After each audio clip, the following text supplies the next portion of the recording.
What a shame. Why do I say what a shame? Why do I say what a shame? I'm saying what a shame is because these very powerful and most sophisticated machines today are being they're made into a little smoking machine.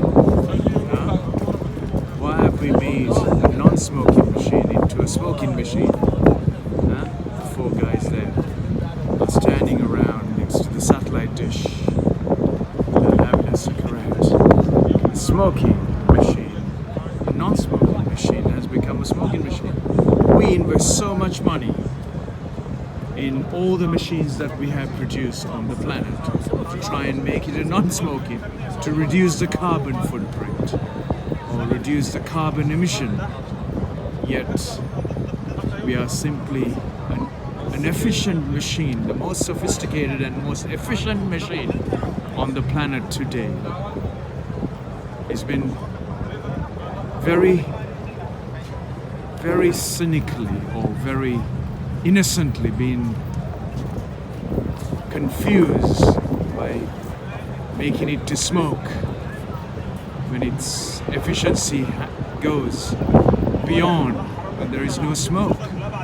The most sophisticated and most complex machine on the earth, which is smoke-free, is today becoming more and more smoke-filled.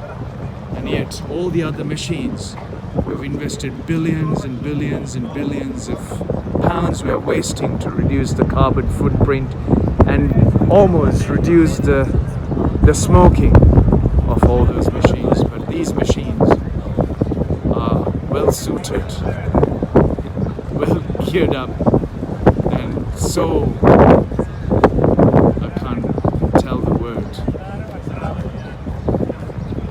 It's a non-smoking machine that's made into a smoking machine by truly losing out the whole emphasis on the efficiency. Billions of money has been earned. A non-smoking machine to smoke. Billions of pounds of money that is lost to make smoking machines efficiently work without smoking.